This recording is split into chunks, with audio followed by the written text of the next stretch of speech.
श्री शिवाय नमस्तुभ्यम। हम सबको पता है कि आज है 30 जनवरी यानी कि शुरू हो गई है गुप्त नवरात्रि। और आपको पता है कि माघ महीने में एक बार आती है गुप्त नवरात्रि, जिससे हम माँ लक्ष्मी को, माँ दुर्गा को और जितनी भी देवी माँ हैं उन्हें हम प्रसन्न कर सकते हैं। माघ का महीना तो अपने आप में बहुत पवित्र होता है, इसीलिए जितने भी स्नान होते हैं, शाही स्नान होते हैं या फिर आप अमृत स्नान कहो, माघ महीने में ही पड़ते हैं। तो आज रात में आप सभी लोगों को एक गुप्त दीपक अपने घर पे जलाना है, जिससे माँ की कृपा आपके घर के ऊपर हमेशा बनी रहे ना। इसी की बात हम लोग करने वाले हैं, तो वीडियो को पूरा देखिएगा। ठीक, चलो समझने की कोशिश करते हैं इस उपाय को।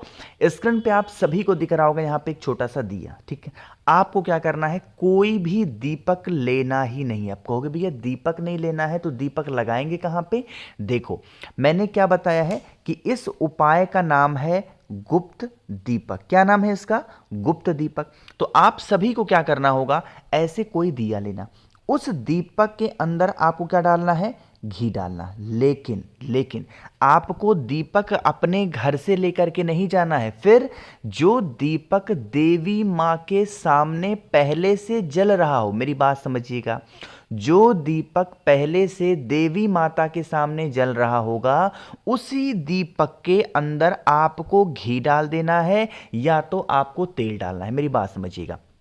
देखो, मैंने क्या बोला, गुप्त दीपक। गुप्त का मतलब क्या होता है, वो चीज जिसके बारे में हमें पता ही ना हो। तो जो दिया देवी माता के पास में पहले से जल रहा हो और आपको ये नहीं पता है कि उस दीपक को जलाया किसने है, बस आप लोग को उसी दीपक के अंदर घी डाल देना या फिर तेल डाल देना, तिल का। यकीन मानिए, पूरी फैमिली में, परिवार में आपके कभी भी संकट नहीं आएगा, पूरा परिवार आपका खुश रहेगा। इस चीज का विशेष ध्यान देना होगा। ठीक है ना, मेरी बातें समझ में आ रही हैं? तो आपको ये पहला उपाय समझ में आ गया है, जो कि हम सभी को गुप्त दीपक का ये उपाय करना था। अब कुछ लोग कहेंगे भैया हम किसी भी मंदिर में नहीं जा सकते हैं, क्योंकि अब रात हो गई है, वीडियो को हम लेट में देख रहे हैं। तो अगर मान लेते हैं आप मंदिर नहीं जा सकते हो, तो आप अपने हाथों से फिर आज रात में देवी माता के सामने घी का दिया, लंबी बत्ती का, शाम के टाइम पे प्रदोष काल के बाद में कभी भी प्रज्वलित कर दोगे तो भी देवी माता की कृपा आपके ऊपर और आपके पूरे परिवार के ऊपर हमेशा बनी रहेगी। ठीक है ना, करिएगा जरूर, भूलना नहीं है किसी को। ठीक, चलो, तो पहला उपाय आपको समझ में आ गया होगा। आगे बढ़ते हैं अब इस वीडियो के हम लोग अपने दूसरे उपाय की तरफ। आज से माघ महीने की गुप्त नवरात्रि प्रारंभ है। आपको पता है कि पूरे साल भर में 365 दिनों में 4 बार नवरात्रि पड़ती है। एक तो आपकी चैत्र की पड़ती है, एक आपकी और जो बड़ी वाली पड़ती है वो हो गई, और 2 आपकी गुप्त नवरात्रि पड़ती है। जो पहली गुप्त नवरात्रि होती है वो माघ महीने में पड़ती है। और आप सभी के लिए बहुत ही अच्छी खबर ये है कि इस बार की ये गुप्त नवरात्रि गुरुवार से प्रारंभ हुई है। ठीक है ना, क्या करना है, ऐसे दूध लीजिएगा। अब दूध आपका किसका होगा, गौ माता का होगा। अब हम इस उपाय को ये समझते हैं कि इस उपाय को हम करते हैं तो इसके हमें बेनिफिट क्या मिलने वाले हैं। देखो, जैसे हमारे घर में अगर किसी भी प्रकार का कोई भी कष्ट होगा, कोई भी परेशानी होगी, कोई भी दिक्कत होगी, और उस कष्ट से हमें अगर छुटकारा नहीं मिल पा रहा है, तो आपको इस उपाय को करना। दूध ले लिया, दूध के साथ में आपको एक कमल गट्टा लेना अनिवार्य है। अब यहाँ पर एक चीज़ों को समझिएगा, ज़रूरी नहीं है कि आप वो जो कमल गट्टा इस्तेमाल करोगे वो कमल गट्टा आप नया ही लोगे, नहीं। आप कोई सा भी कमल गट्टा इस्तेमाल कर सकते हो, जो कमल गट्टा आपकी अलमारी में, तिजोरी में पहले से आपने रखा हुआ है। ठीक है ना। अब जाना कहाँ पे है, गुरुवार का दिन है, और जो गुरुवार का दिन होता है वो किसका होता है, माँ तुलसी का होता है। अरे होता है कि नहीं होता है, क्या करना है, माता तुलसी के पास जाना। अब यहाँ पर पहुँच करके आपको 2 काम करने हैं। पहला काम, जो आपके पास में कमल गट्टा है, उस एक कमल गट्टे को पहले कहाँ पे रखोगे, तुलसी माता की जड़ में रखेंगे। दूसरा काम क्या करना है, इसी कमल गट्टे के ऊपर एक चुटकी हल्दी समर्पित करेंगे।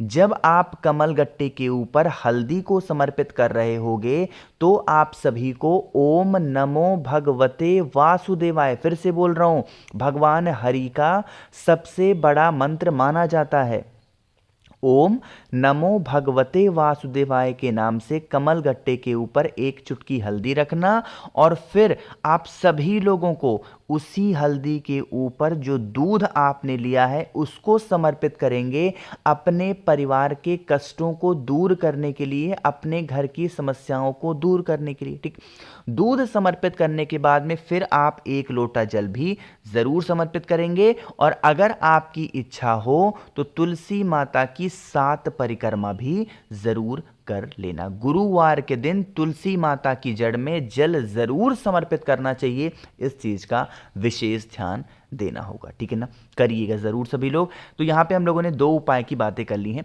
अच्छा हाँ, एक चीज मैं बताना आपको भूल गया, मैं जब भी गुरुवार का दिन आता है इस बात को मैं आपको हमेशा बताता हूं, कभी भी आप अपने घर में, चाहे वो ठंडक का दिन हो, गर्मी का दिन हो, बरसात हो, लू चल रही हो, कोई सा भी वेदर है, कोई सा भी मौसम है, कभी भी तुलसी माता का जो पौधा है ये पौधा सूखने ना पाए। जब तक तुलसी माता का पौधा आपके घर में हरा भरा रहेगा तब तक कोई भी व्यक्ति आपके घर में नजर नहीं लगा पाएगा। और अगर तुलसी माता का पौधा आपके घर में बार बार सूख रहा है तो यह इस चीज का बिल्कुल सीधा संकेत देता है कि आपके घर में नजर, टोने, टोटके लगाने वालों की संख्या बढ़ रही है। तो इसलिए सतर्कता के लिए भी तुलसी माता का पौधा लगाना चाहिए। ठीक, 2 उपाय समझ में आ गए। आगे बढ़ते हैं अब इस वीडियो के हम लोग अपने तीसरे उपाय की तरफ, जो कि आप सभी को करना है लाल चंदन के साथ में। सबसे पहले समझ लेते हैं इस उपाय के बेनिफिट क्या हैं। उससे भी पहले जल्दी से करिए वीडियो को लाइक। जिसने अभी तक चैनल को सब्सक्राइब नहीं किया, मेरी आवाज़ आप पहली बार सुन रहे हैं, चैनल को ज़रूर सब्सक्राइब करना है ना। देखो, समझने की कोशिश कर लेते हैं हम लोग इस उपाय को। इसके लिए हमें 2 चीज़ों की आवश्यकता पड़ेगी, लेकिन इस उपाय के जो बेनिफिट होने वाले हैं वो होंगे रोग मुक्ति। जैसे घर में अगर कोई भी व्यक्ति बीमार पड़ा है, उसकी बीमारी ठीक नहीं हो पा रही है, इधर उधर आप परेशान हो, चिंतित चल रहे हो, तो आप सभी इस उपाय को करेंगे। आपको लाल चंदन की आवश्यकता है। लाल चंदन के साथ में आपको पता है गुरुवार का दिन है तो गुड़ का इस्तेमाल करना क्या होगा, अनिवार्य होगा। तो आपको लेना होगा गुड़। बात करते हैं कितने गुड़ लेंगे, तो आपको एक बड़ा सा गुड़ का टुकड़ा लेना है। इसके आपको 7 टुकड़े कर देने। कितने टुकड़े करोगे, 7 टुकड़े। ये नहीं ज़रूरी है कि जो गुड़ का टुकड़ा आप कर रहे हो वो बिल्कुल बराबर मात्रा में टुकड़े करने, नहीं, आपको बस 7 गुड़ के टुकड़ों को कर लेना है। वो किसी भी शेप में टूटते हों, किसी भी तरीके से टूटते हों। अब इन सभी चीज़ों को लेकर के कहाँ पे जाओगे, आपको जाना होगा गुड़ के 7 टुकड़े को लेकर के जहाँ पे भी आपके घर के आसपास में गौ माता आती हों, चाहे वो दिन में आती हों या रात में आती हों, इन्हीं 7 गुड़ के टुकड़े के गौ माता को अगर गुरुवार के दिन जो व्यक्ति खिला देता है उसको किसी भी प्रकार की बीमारी परेशान नहीं करती। पहली चीज़। दूसरा काम करना क्या है, आपके घर में महादेव का शिवलिंग जरूर होगा, है कि नहीं है। आपको महादेव के शिवलिंग के ऊपर जो लाल चंदन मैंने बताया है, बस उस लाल चंदन का लेपन ओम नमो भगवते वासुदेवाय के नाम से करना है। इसको करने से भी आपके घर में जो भी बीमारियां होती हैं उन बीमारियों से हमें छुटकारा जरूर मिलता। ठीक है ना। तो 3 उपाय की हमने बात यहां पे कर ली है। आगे बढ़ते हैं अब इस वीडियो के हम लोग सबसे आखिरी और बहुत ज़्यादा स्पेशल से उपाय को करने की, और यह उपाय स्पेशली होंगे अगर आपके घर में पैसे टिकते नहीं हैं। कहने का मतलब है पैसे आते तो हैं, आने में कोई कमी नहीं है, बट वो टिक नहीं रहे, तो आप उपाय करेंगे। इसके लिए क्या करना है, आप सभी को करना होगा इस तरीके से। आपको लेना है पीला चंदन, ठीक है ना, सभी के घरों में होगा। ये हल्दी नहीं है, ये पीला चंदन आपको लेना है। पीले चंदन के साथ में आपको ज़रूरत पड़ती है एक शमी के पत्ते की।